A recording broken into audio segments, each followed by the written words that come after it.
la télédermatologie et nous les dermatos, quoi.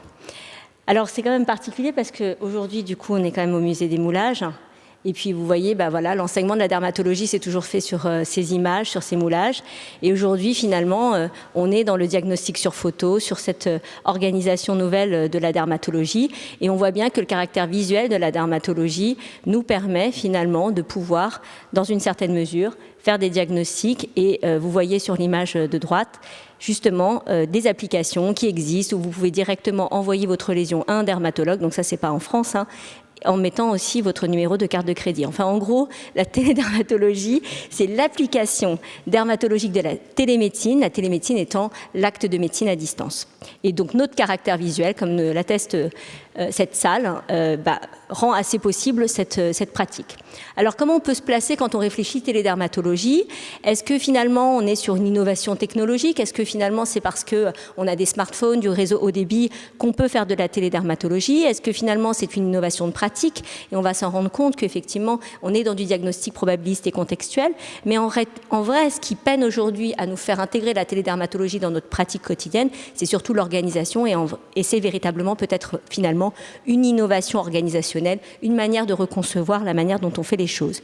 Parce que si on se place du point de vue de l'histoire, eh bien la télédermatologie, ça fait très longtemps qu'on en fait, notamment dans les sites militaires où on ne pouvait pas déplacer justement les patients et les praticiens. Et donc la télédermatologie dans des contextes de guerre ou dans des contextes géographiques complexes, depuis très longtemps avec le téléphone satellite était possible.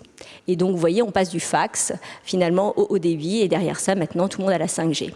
En pratique, nous les dermatologues, on connaît deux modalités, soit le synchrone, donc c'est finalement la consultation à distance qui a les mêmes contraintes finalement qu'une consultation, la programmation, la qualité, du débit visio, etc. Et la télédermatologie différée, c'est ce qu'on fait tous, c'est-à-dire faire des avis ou des diagnostics sur des images au regard d'un contexte clinique avec des renseignements. Mais cela nécessite évidemment une formation de celui qui vous demande l'avis, du fameux requérant, et puis évidemment l'utilisation d'un outil sécurisé. Il ne s'agit pas de dire qu'on fait de la télédermatologie à partir de notre WhatsApp ou de notre téléphone portable, même si techniquement cela est faisable. Techniquement, finalement, la photo est la même entre l'application sécurisée et le WhatsApp, mais c'est tout le process que l'on met autour et derrière ça, toute l'organisation de la filière qui sera peut-être plus complexe si on utilise un WhatsApp que si on utilise un outil sécurisé. Enfin, en France, c'est un décret d'application et de cadre légal en 2010 qui nous autorisait à en faire. Et ce sont des actes, aujourd'hui dans la nomenclature, que depuis 2018-2019 et élargis récemment. Si vous regardez dans le monde de la télédermatologie, je vous disais, c'est une pratique ancienne de toute manière. Dans cette enquête qui avait été faite, 2 points, donc qui datent maintenant, parce que c'est pratiquement il y a 10 ans, de l'OMS, sur des pays du coup adhérents de l'OMS en 2009 et en 2015, vous voyez qu'en 2009, donc c'était quand même c'était il y a 13 ans, vous aviez 16% des pays répondeurs qui déclaraient faire de la télédermatologie. Donc probablement dans des contextes, dans des populations, dans des segments particuliers. Et en 2015, ça avait augmenté forcément, ils étaient 46%. On sait bien que la diffusion technologique et la facilitation de la communication contribuent largement, indépendamment de l'adhésion des acteurs, à ce que la télédermatologie, cette pratique à distance de la dermatologie, se développe. Alors, quand vous regardez la littérature et la télédermatologie, vous voyez un peu tout et rien. Et entre la période où on commence à publier ce qu'on appelle les retours d'expérience ou les premières expériences avec de larges cohortes de patients pris en charge et maintenant, qu'est-ce qu'il en ressort de manière globale? Finalement, une accessibilité du dermatologue, c'est vrai, une réduction possible des délais, la notion d'un diagnostic rapide, la notion un peu plus récemment de diffusion des compétences des dermatologues, c'est-à-dire que dans des réseaux, depuis très longtemps, on fait de la télédermatologie, on se rend compte qu'il n'y a pas nécessairement d'augmentation du nombre d'avis. Évidemment, la notion de la réduction des coûts de transport, parce qu'en fait, toutes les études qui ont étudié au début la télédermatologie l'ont étudiée en termes de performance diagnostique, mais aussi en termes d'efficience et d'efficacité médico-économique. Et donc, la réduction des coûts de transport, c'était, vous voyez, un indicateur indirect, comme quoi c'était rentable de mettre en place de la télédermatologie. Et puis, plus récemment, beaucoup de publications qui insistent sur le caractère d'offrir du soin à des populations qui sont vulnérables ou isolées. la possibilité notamment de trier, et puis depuis notamment les publications sur l'intelligence artificielle, pour certaines pathologies, notamment comme les cancers cutanés, la possibilité de faire effectivement des diagnostics automatisés. Donc en fait, finalement, si on prend une synthèse, c'est quoi? C'est organisation du soin, organisation du recours et surtout, en fait, quelque chose qui ne nous plaît pas trop à entendre, mais cette notion de rationalisation du dermatologue. Et c'est pour ça que c'est vrai qu'on peut parfois se heurter que la télédermatologie soit présentée comme une réponse au manque de dermatologues, puisque j'espère qu'à la fin, vous en serez convaincus que ce n'est pas le cas. Et ce concept de la télédermatologie, finalement, si on le pousse à l'extrême, c'est une innovation de pratique et d'organisation de la dermatologie, puisque le dermatologue n'a pas besoin de voir son patient ni d'être à côté de lui. Mais c'est aussi, finalement, la possibilité pour des non-dermatologues de faire de la dermatologie, puisqu'on déporte notre diagnostic, c'est-à-dire qu'aujourd'hui, dans le cadre, en tout cas français, vous pouvez faire de la dermatologie avec un professionnel de santé non médical, c'est-à-dire un infirmier, un kiné, un aide-soignant. Une profession non médicale peut être l'origine de la demande d'avis au décours justement d'une prise en charge, soit à domicile ou autre. Donc vous voyez, on augmente considérablement l'accessibilité. Et puis, dans un espèce de fantasme qui n'est pas si loin que ça, c'est aussi pointé comme effectivement une dermatologie sans dermatologue, c'est-à-dire qu'en fait, est-ce que ce serait possible demain qu'à cause ou grâce à la télédermatologie ou aux organisations que l'on met en place, en fait, il y a des diagnostics qui soient même plus vus par des dermatos et qui soient automatiquement vus, par exemple, par des assistants de télédermatologie qui trieraient les lésions avec éventuellement un algo qui leur dirait tumeur, doute, bénigne, maligne, et puis si c'est vraiment j'ai un doute, j'envoie vers le dermatologue. On est en droit de se poser la question si aujourd'hui, effectivement, l'organisation ira dans ce sens-là. Donc, en fait, accessibilité aux dermatologues, je vous dis, beaucoup de publications ont été faites dans ce sens-là.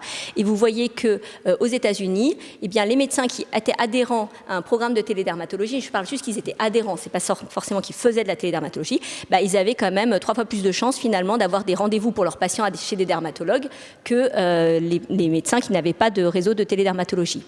Et puis, des études qui montraient que, en fait, quand on faisait justement sur les billings, l'étude socio-économique et catégories socio-professionnelles des patients, c'était essentiellement des patients qui étaient liés au Medicaid. Donc ça veut dire que finalement, on peut aussi se poser la question, est-ce que la télédermatologie, elle n'est proposée qu'à des gens qui n'ont pas le choix?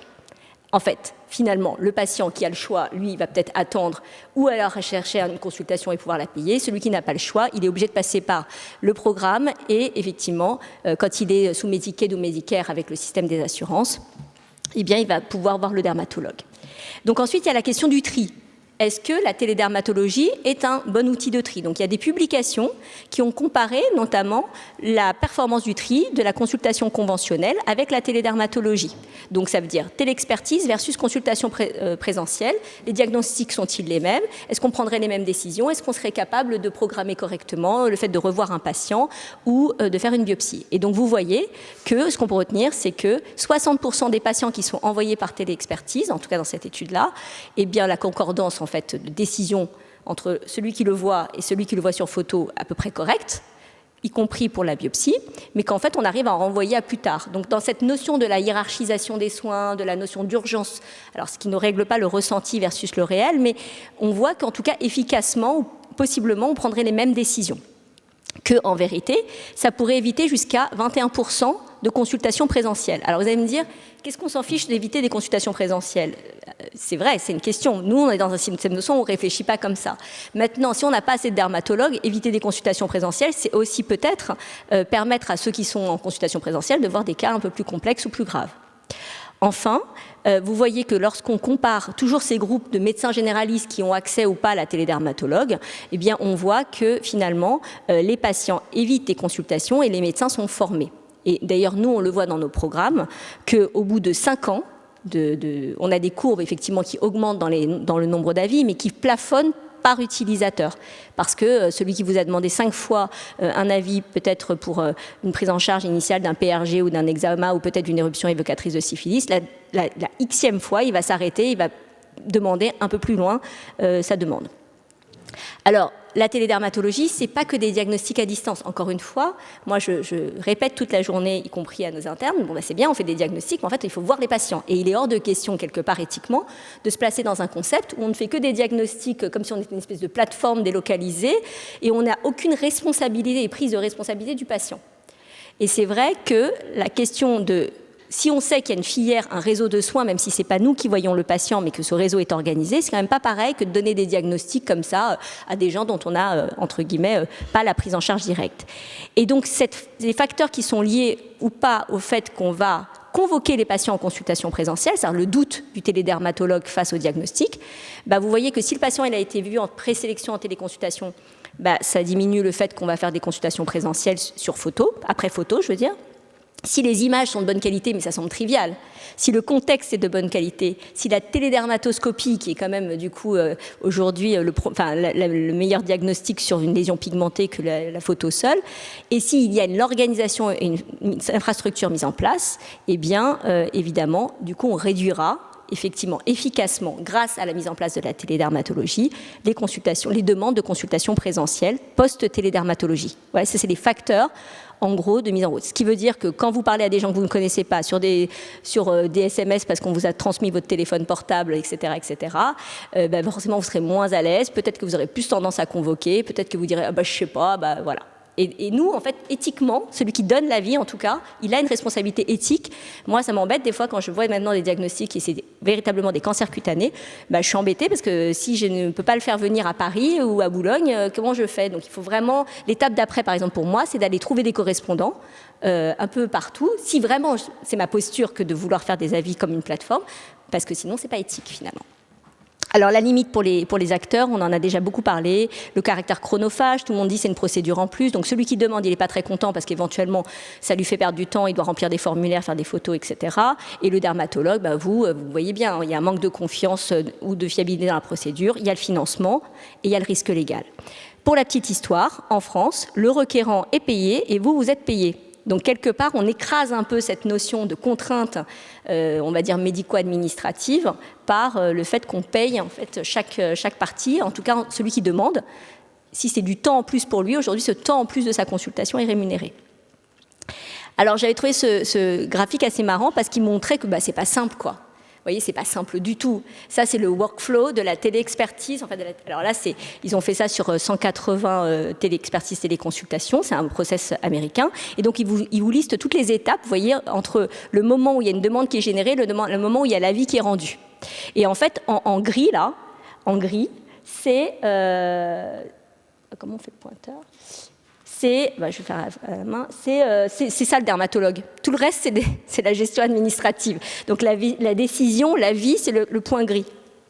Et donc, ils ont regardé qu'est-ce qui était important avant, après et pendant la visite du dermatologue. Et donc, ils ont fait cette étude que nous, on ne se permettrait pas de faire comme ça, mais au final, ça justifie quelque part le temps de coordination, du temps administratif, quoi. Et donc, ils ont vu que, vous voyez, le temps administratif entre l'organisation du rendez-vous, de la visite, de la préparation, le fait de rappeler le patient, le fait de faire ensuite le post-télédermato, quoi. J'ai fait ma prise en charge, il y a l'ordonnance à distance, bah, c'est pas juste j'envoie une ordonnance, il va falloir lui expliquer, il faut rendre l'ordonnance, etc. Donc, dans cette organisation américaine, c'est des assistants. Et ben, vous voyez que c'est de 18 minutes, quoi, de temps administratif pour une consultation en moyenne de 15 minutes. Et de l'autre côté, ils ont fait cette étude sur une consultation à la même période, une consultation, on va dire, conventionnelle, et donc c'est 14 minutes. Enfin, vous voyez, 14-18. Donc, c'est quand même 4 minutes de plus. Donc, ça veut dire que si on fait 3000 avis de téléexpertise, ben voilà. Théoriquement, en tout cas, quand on en est à 3000 avis de téléexpertise, il faut carrément professionnaliser l'organisation administrative de ce genre de choses. Alors, ils ont fait nos collègues américains aussi ils ont interrogé les dermatologues, ceux qui en faisaient ou pas de la télédermato, donc un peu comme nous, on a fait avec le groupe TELDES des sondages auprès de la SFD, sur les préconisations des dermatologues à faire de la télédermatologie. C'est-à-dire en quoi, finalement, comme ça, à la débeauté, j'interroge tous les dermatologues, qu'est-ce qui vous semble, finalement, être une bonne indication de la télédermatologie? Alors, vous voyez que, donc, LO, c'est ce qui est en présentiel, c'est la petite flèche rouge, et LV, c'est ce qui est complètement interactif. Donc en fait, finalement, c'est rassurant. Les dermatos pensent que pour un examen complet de la peau, ça reste du présentiel, et pour un geste chirurgical, mais que l'acné, la prise en charge de l'acné, ça pourrait être géré qu'en téléexpertise. Et que, en tout cas, les lésions inquiétantes, on peut gérer, en fait, grâce au tri, grâce à cet effet rapide, par téléexpertise. Et dans cette enquête qui avait été faite un petit peu en temps Covid, puisque c'était en 2020, vous voyez qu'aux États-Unis, en tout cas, seuls 58% des dermatologues pensaient continuer au-delà de la Covid. Alors, ce qui est intéressant, c'est quand on poussait ce sondage sur un autre sous-groupe, donc une autre étude, qui était finalement enclin à continuer après la Covid à faire de la télédermatologie, eh bien, essentiellement, finalement, les académiques versus, donc c'est le carré rouge, versus les dermatologues libéraux, eux, en fait, s'ils peuvent réorganiser effectivement leur structure, ils vont réorganiser, optimiser leurs recours, mais ils ne vont pas passer du temps, ne serait-ce que probablement pour cette lourdeur administrative. Alors, qu'est-ce qu'on peut dire des patients? Est-ce qu'eux sont satisfaits? Parce que c'est quand même important pour nous de savoir si les patients sont satisfaits. Et donc, il y a un questionnaire qui a été adressé notamment à des patients qui ont été pris en charge, où on a ensuite classé les patients selon 3 prises en charge. Ceux dont la télémédecine avait abouti à une réassurance, ceux pour lesquels il y avait une biopsie, ceux où il y avait eu une consultation présentielle. Alors, ce qui est intéressant, c'est que le profil de patient n'influence pas la satisfaction. Ensuite, ce qui est intéressant aussi, c'est que finalement, ils sont contents d'avoir le rapport écrit. Parce que probablement que quand on est en consultation avec le patient, nous, on ne remet pas systématiquement un rapport écrit de notre consultation, alors que quand on est en téléexpertise, ils ont le rapport écrit. Donc cette notion écrite, finalement, est intéressante. Et après, vous voyez, parmi les gens qui ont eu des consultations face à face, finalement, ils avaient quand même un peu plus l'impression d'avoir été pris en charge par un dermatologue, ce qui est normal. C'est-à-dire que celui qui a eu la téléexpertise et derrière la consultation en face à face, il a plus l'impression d'avoir vu un dermatologue que celui, moi je me pose toujours la question de savoir si les patients que j'ai pris en charge par téléexpertise ont estimé qu'ils avaient vu un dermatologue. Et finalement, ce qui est normal, a priori, non. Et puis, il n'y avait pas vraiment de facteurs par rapport à l'ethnie ou à l'âge. Et donc, quand on regarde finalement la satisfaction sur une autre étude des patients avec la téléconsultation, vous voyez que les patients, la flèche rouge du haut, ils sont contents de la télémédecine parce qu'ils ont l'impression qu'ils communiquent mieux avec le professionnel. C'est intéressant ça, ils communiquent mieux avec nous alors qu'on n'est pas là. Probablement parce qu'il y a des informations qu'on leur donne, parce qu'on se back dans notre décision, qu'on ne leur donnerait pas ou qu'on ne donnerait pas s'ils étaient en présentiel. Donc vous voyez, quand on regarde les courbes de la satisfaction, évidemment c'est biaisé, c'est des petits groupes, c'est des maximum des études sur 200 patients, mais on a l'impression que tout le monde est super content, c'est le plot vert. La satisfaction avant la téléexpertise, ils n'ont pas de a priori, et après, ils sont vraiment super contents. Donc, en fait, on pourrait se dire que tout le monde est super content par la télémédecine et donc ça vaut le coup, en tout cas du point de vue du patient, à le déployer. Cette étude-là, où le tableau est un peu plus complexe à lire, qui a été fait sur un plus large échantillon, du coup, a voulu étudier s'il y avait des facteurs qui influençaient le fait d'être intéressé ou pas à la télédermato. Comme attendu, le fait d'être plus âgé, d'être d'un niveau d'éducation inférieur, de ne pas avoir Internet et de ne pas avoir de smartphone fait que vous ne êtes pas naturellement intéressé à la télédermato. Donc en fait, aujourd'hui, il y a de plus en plus de publications qui disent en fait la télédermato, ça gère peut-être, quand ils n'ont pas le choix, des populations vulnérables parce qu'ils n'ont pas le choix.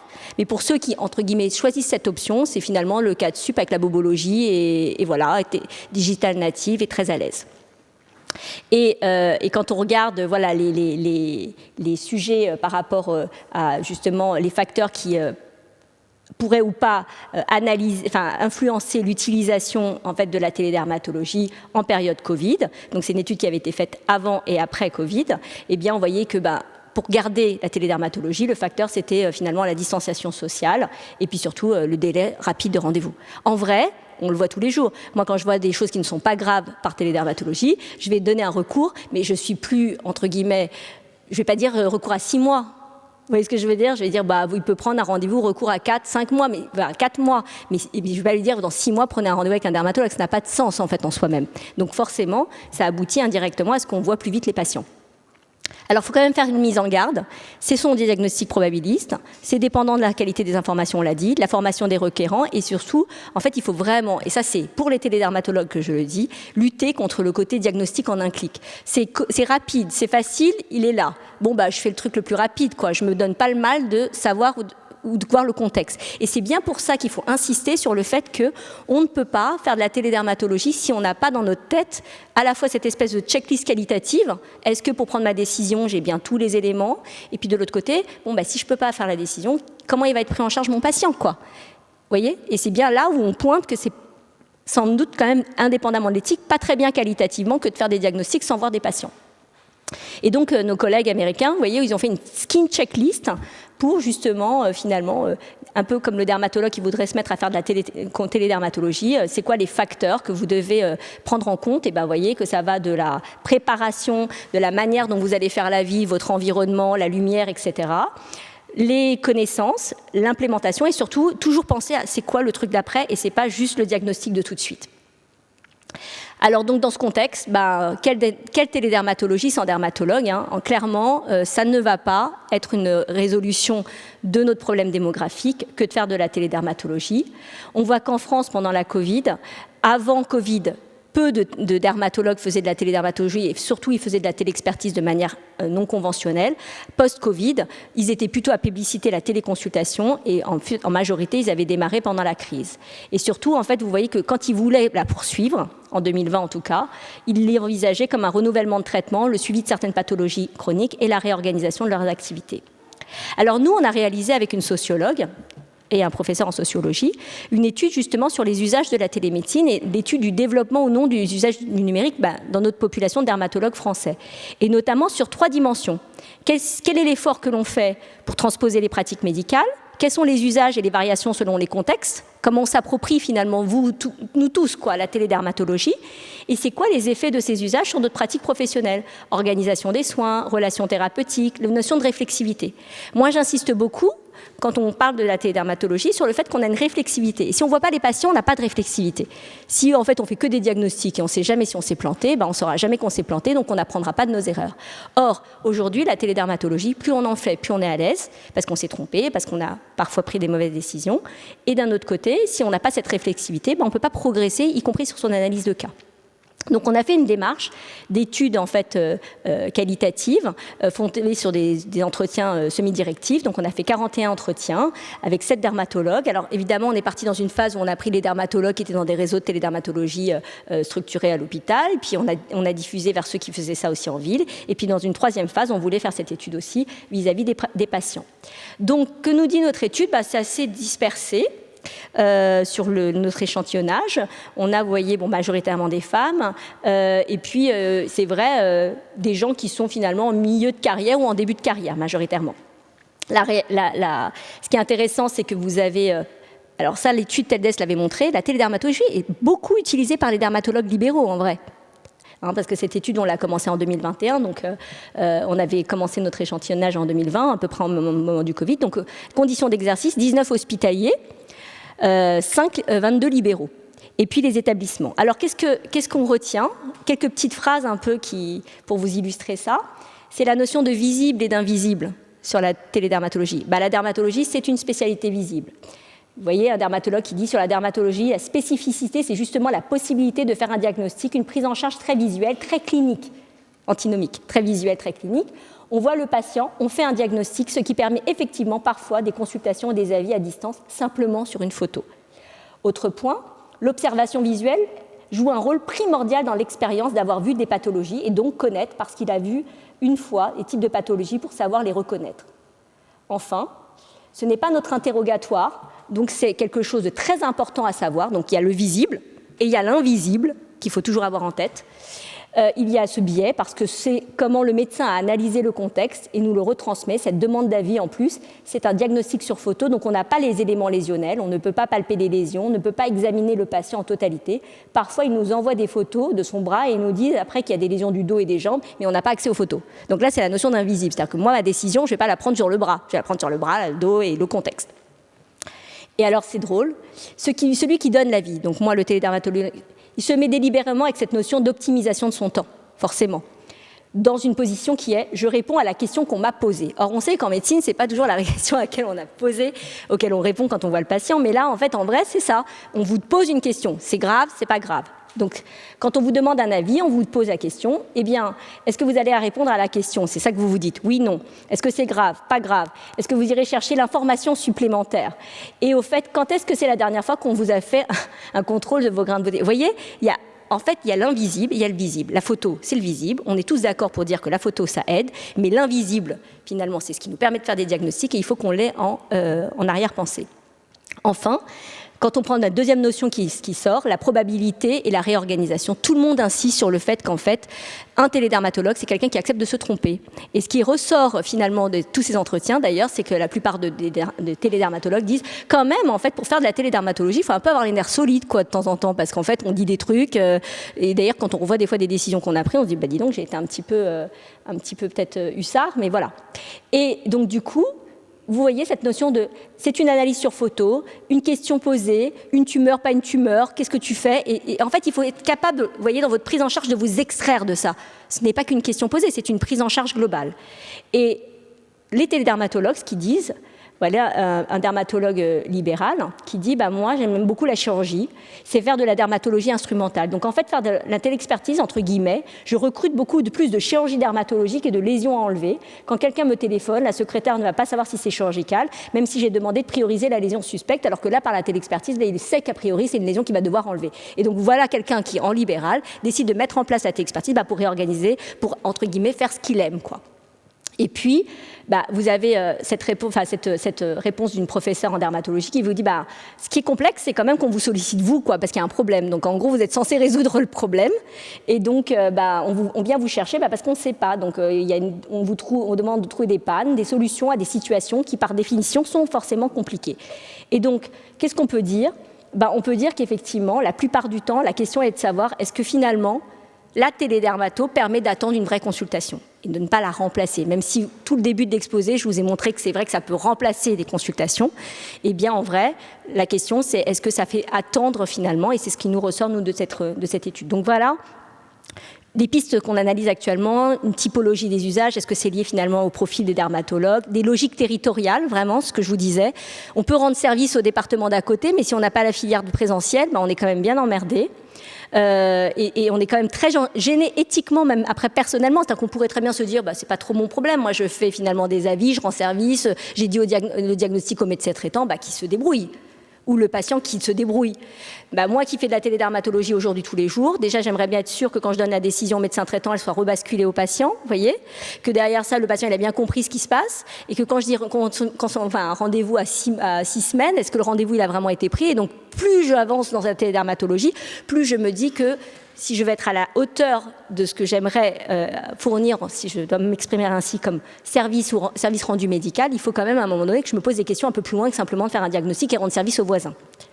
Et donc clairement, cela a des effets sur notre pratique puisque ça transforme nos pratiques et ça recompose nos parcours de soins. Et ça va peut-être nous forcer à parler les uns avec les autres pour justement constituer ces pistes d'analyse et transformer ces pratiques pour produire un nouveau cadre de soins et impliquer finalement de nouveaux professionnels. Et en fait, en vrai, accepter de dire c'est une nouvelle activité, ça met en place des nouveaux mécanismes, y compris de réflexion. Et donc, il faut de ce fait que ce soit aussi valorisé et défendu à sa juste manière. Et donc, évidemment que la télédermato, on peut le considérer comme un espèce d'outil de tri, mais clairement, on peut surtout le considérer comme un outil d'apprentissage, c'est-à-dire que finalement, en apprenant mieux aussi la dermatologie, y compris aux patients, on pourra peut-être éviter des recours inutiles. Donc c'est vrai, pour conclure, que si la télédermatologie est une opportunité pour réduire les délais de prise en charge afin qu'on n'arrive pas à des catastrophes comme celle-ci, que l'on montre tous dans nos réseaux de télédermatologie, il ne faut pas non plus penser que la dermatologie sera, entre guillemets, solutionnée dans sa difficulté démographique par cette nouvelle pratique qui nécessite finalement une nouvelle manière aussi de se mettre en cause dans notre diagnostic. Et il ne faut pas penser que la télédermatologie va répondre finalement, parce que c'est une augmentation artificielle de l'offre dermatologique, finalement cette réduction des délais, cette accessibilité, cette organisation de points d'entrée, finalement, si on ne le met pas face à une filière présentielle, c'est une augmentation artificielle, puisque vous allez en fait faire des diagnostics, et puis on ne saura pas qui est vu, et puis peut-être que les gens ne seront pas rassurés, ils seront derrière ça envoyés. Et donc, de ce fait, fait. Si on peut ne pas avoir à lutter contre le fait que c'est bien finalement que les patients peut-être aussi aient accès à des nouvelles applications ou autres pour comprendre leur maladie de peau ou peut-être les rassurer avant d'aller voir un praticien, etc. Il y a quand même cette notion d'éducation. Clairement, l'opportunité du numérique, c'est vraiment cette notion d'enseignement et de diffusion des connaissances, et c'est peut-être notre chance sur une spécialité comme ça aussi visuelle que de pouvoir partager ce savoir avec des non-dermatologues. Mais de notre côté, en tant que dermatologue, il faut toujours savoir qu'on est face à du diagnostic probabiliste et qu'on est vraiment à des pratiques qui sont un peu plus, on va dire, pas dangereuses, mais voilà, qui nécessitent d'avoir un peu de précaution et pas simplement à la hussarde de faire juste des diagnostics sur des WhatsApp. Voilà, je vous remercie.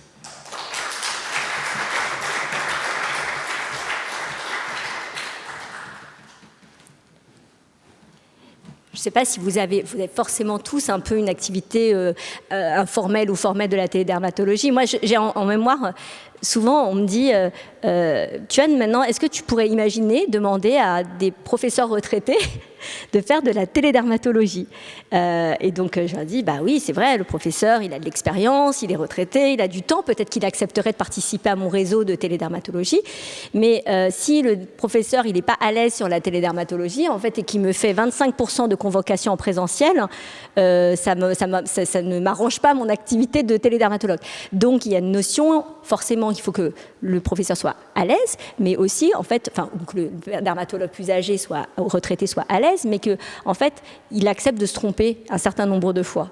C'est une petite limite parfois à aller chercher un professionnel qui en fait est retraité, a déjà une belle carrière, et de lui dire bah voilà, est-ce que toi t'acceptes? En fait, moi si je vais le chercher, c'est pas pareil que si lui spontanément il vient me voir. S'il vient me voir, c'est qu'il est prêt à finalement intégrer cette nouvelle pratique inhérente, et pourquoi pas effectivement lui montrer tous les fois où on s'est planté, et donc il l'aura en tête. Mais en vrai, quelqu'un qui connaît pas la télédermatologie et qui a une très grosse expérience en clinique, quand il voit le cas de télédermatologie, il dit bah non mais je vais me planter. Donc non, je préfère pas faire ça que le faire et risquer de me planter.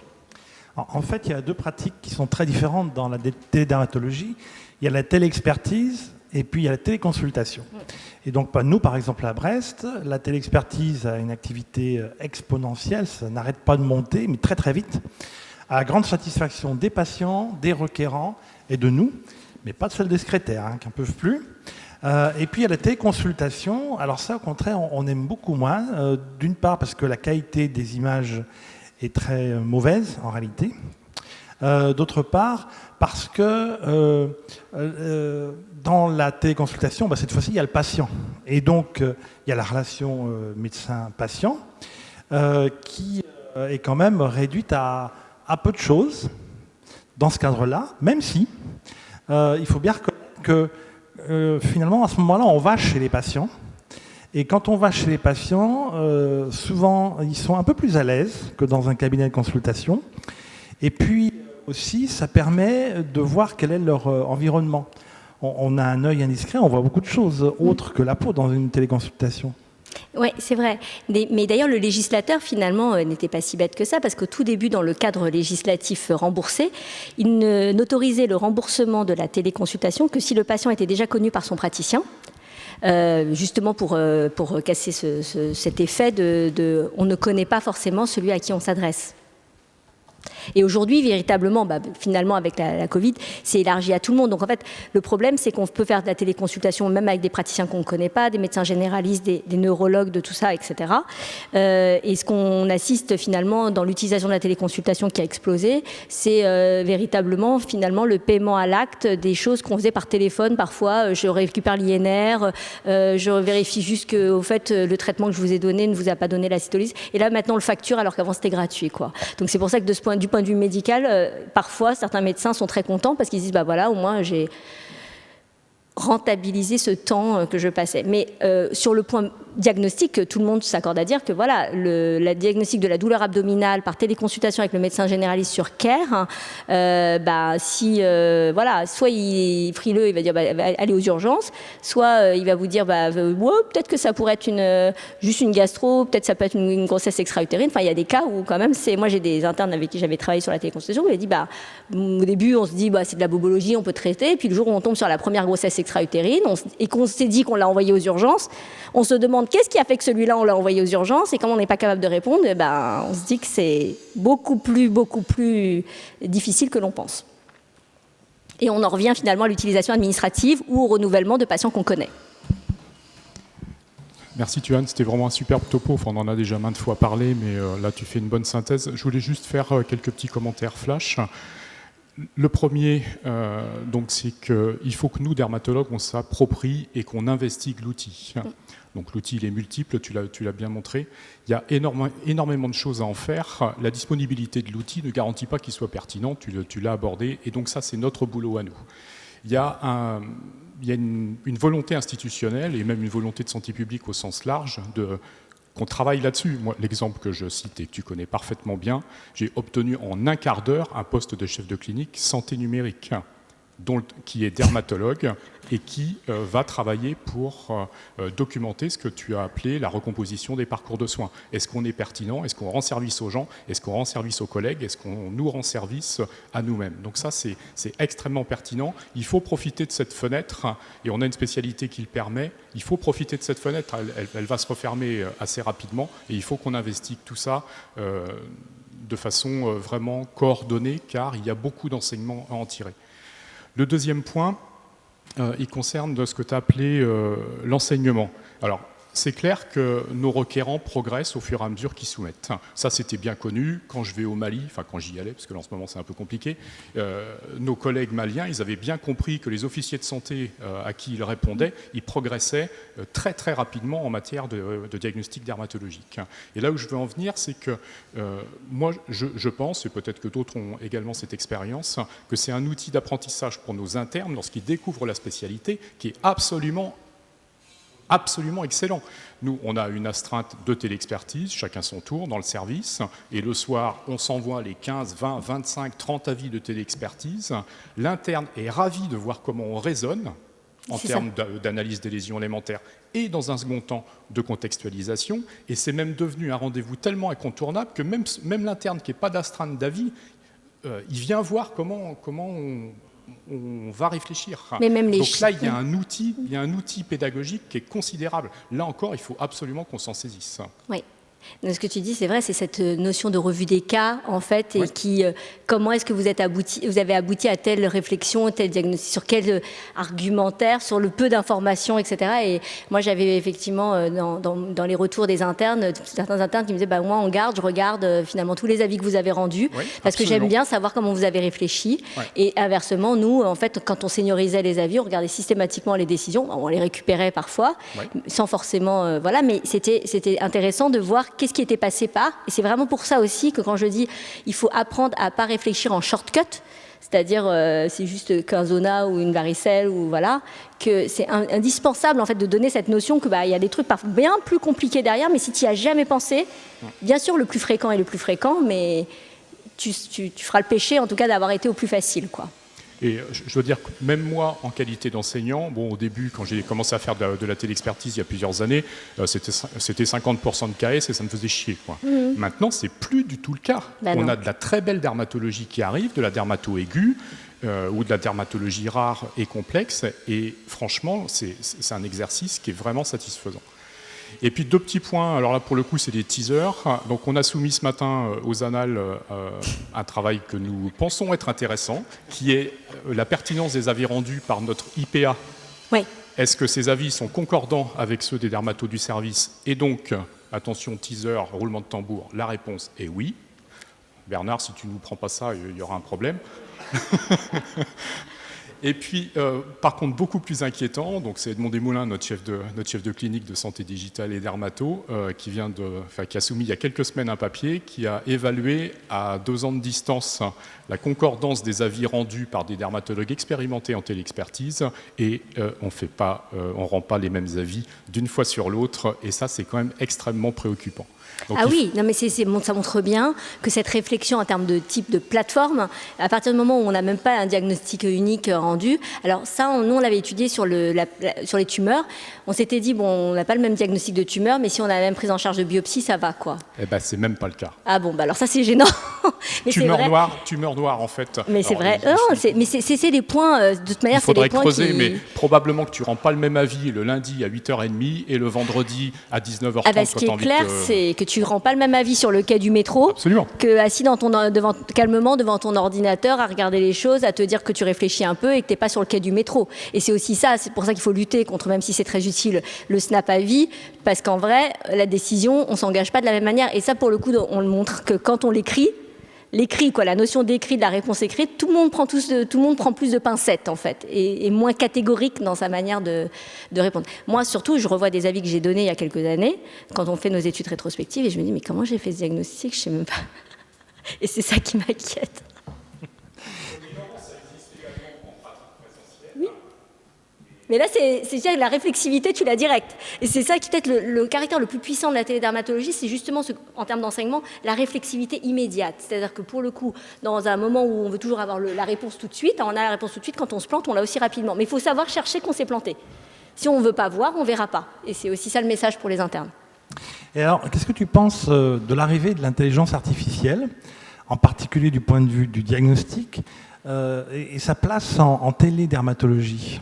Alors, il y a des études, notamment, qui ont essayé de montrer est-ce que, finalement, l'utiliser un outil d'IA, ça permet de réduire... parce qu'en fait, le problème, vous le pointez tous, on fait de la télédermato, on en fait de plus en plus. Donc, à un moment donné, il y a bien un plafond de verre, où si on n'est pas assez nombreux, l'IA va nous aider à peut-être, effectivement, valider ce qu'il ne faut pas voir. Alors, il y a des études qui ont montré que, en tout cas à partir de ce qu'on appelle les images natives, donc de qualité médiocre comme on fait tous, quoi, et pas des superbes images telles qu'elles sont constituées pour les algorithmes, on est capable finalement de, effectivement, trier correctement. Évidemment sur le tumoral plus que sur l'inflammatoire. L'inflammatoire, c'est le plus difficile, mais en vrai, ceux qui font de la télédermatologie, vous savez qu'il y a plus d'inflammatoire en télédermatologie que de tumoral au final. Et que, en fait, moi, c'est sur la notion de mon doute que je préfère travailler. Il y a je ne pense pas, ou alors c'est une organisation que le doute de l'autre, c'est-à-dire le médecin généraliste, il va faire de l'IA, il nous envoie que celui où il était... c'est un niveau quand même pour moi un peu plus bas. Mon doute, par contre, celui où je me dis, c'est plutôt bénin, mais c'est peut-être quand même...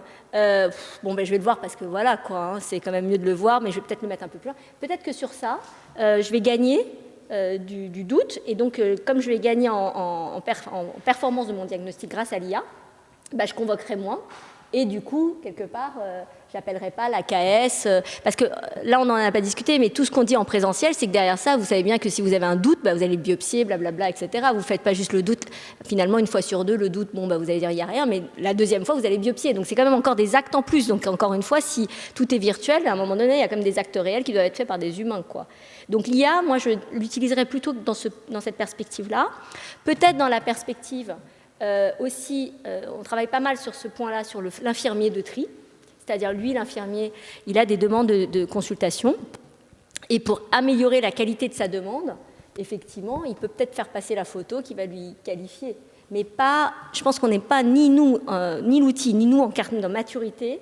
On n'a pas encore, on va dire, les coronesses non plus suffisamment solides pour se dire, on va laisser se traiter ça comme ça. Ou alors, c'est parce qu'il n'y a pas le choix, c'est ce qui a été pointé au début, et c'est parce que, voilà, on se dit, c'est ça, sinon il n'y a rien, quoi. Mais disons que nous, si on a le choix, je pense que c'est plus pour améliorer notre qualité de diagnostic que pour la dégrader, quoi. Ou alors améliorer notre qualité d'organisation. Voilà, toujours vers le haut, quoi. Merci beaucoup. Tu vois, en fait, c'était beaucoup mieux qu'on en parle en direct qu'en visio. Merci.